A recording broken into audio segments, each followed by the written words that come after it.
obviously, the disappointing season, and today is another step that not in the direction that we had hoped.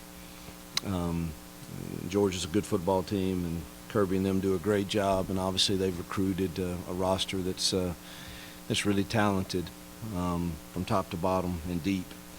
And I think they get really good quarterback play who understands the game, and they've got a really good team. Um, we're not playing winning football, and I'm glad it's an open week. We've got to, as coaches, figure out how to coach them harder and make sure we don't make critical errors at critical times that cost us a chance to win a football game against.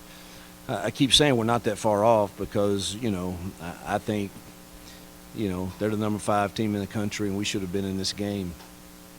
We're not playing winning football in critical times and moments, and we as coaches, it's our job, it's my job to get that fixed.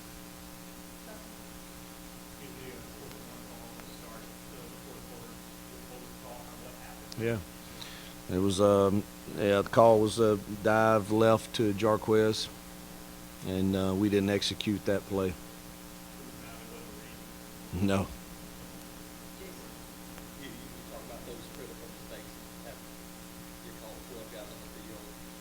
Yeah, that was first series of the game, right? And they go down and score after that. So those are the things I'm talking about that are, man, heck, that's a 3 and out to start the game, man. That's reason to get jacked up and excited, and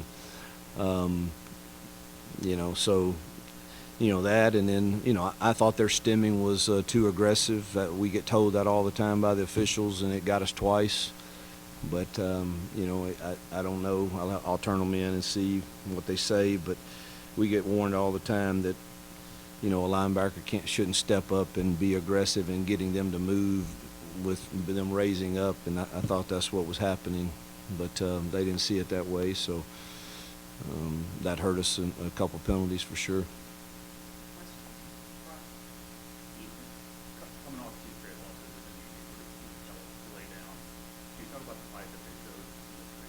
Well, truthfully, I expect more fight than what we saw for the 60 minutes today. I think I told them that in the locker room. I mean it, and it's my job to get that out of them, and I'm going to die trying. We're going to get it turned, and going to find the ones who want to fight for 60 minutes. And I didn't think our kids did. I mean, I thought they fought hard for most of the game. But then, we want to fight for 60 minutes to give us a chance, and it seemed like them putting the game away was a little easier than I'd hoped, particularly converting some. But it really goes back to us coaching better and them.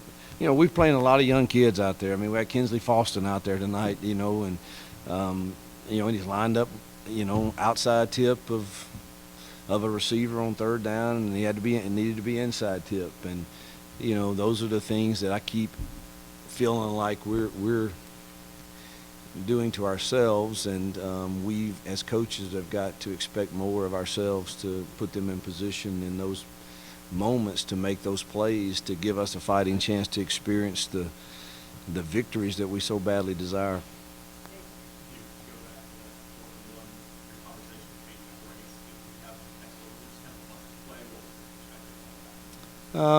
Yeah, he absolutely didn't go with what we had called. Peyton's a thinker, and he knows football, and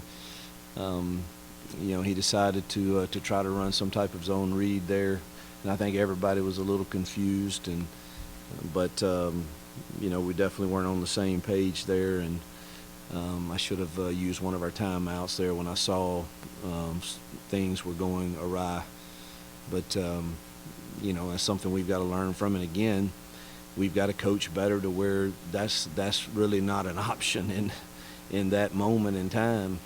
That was a big drive, man. And we were moving the ball, and so we've got to talk through that one and make sure that doesn't happen again.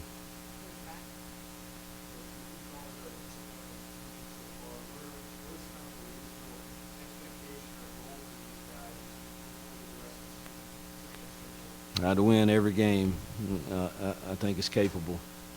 think our team's capable of doing that. I'll refuse to believe otherwise. We've shown too many signs that we can be, even as young as we are, that we can be a competitive football team. But you've got to make winning plays in critical situations and play winning football for the most of the 60 minutes, and we're not quite there yet. You know, we've got to make the plays.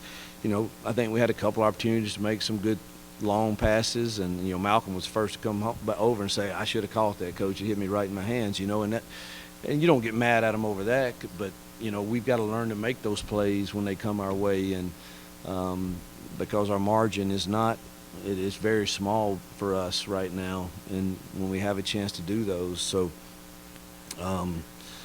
You know, I'm going to expect us to come back from the open week getting ready to go play another top 10 team in Missouri, and then a tough Kentucky team on the road, and so forth and so on. But let's go coach them hard, man. I've never met a good player that didn't want to be coached hard, and I think we've got to coach them harder and expect more out of them.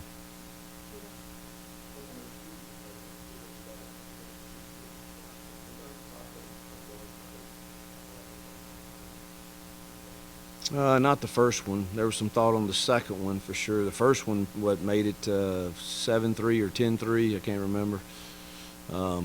So you know, I think at that moment you're feeling pretty good, man. We can get to the locker room, you know, one score game or so, and obviously they did a great job of punting it down, field position wise, and I'm not sure how they scored that second touchdown. It was 7-3, and I think he was throwing it to another guy, and it completes to another guy, and. But that's kind of we've seemed to have some of those breaks go against us. The second one, yeah, there was some thought, but the percentages are pretty low, and if you kick the field goal, you're two scores down, and you don't, you're 3 scores down if you don't get the fourth down. So thought that was the wisest play.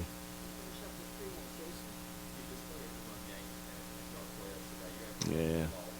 Yeah, I'm proud of Jarquez and our running backs, our O-line, tight ends. You know, need to get healthy. You know, Tutaw's banged up, and we miss him when he's not in there. And but I'm proud of Jarquez. Love his effort. He's never going to quit, and he's going to practice his tail off every single time. And glad to see him having success.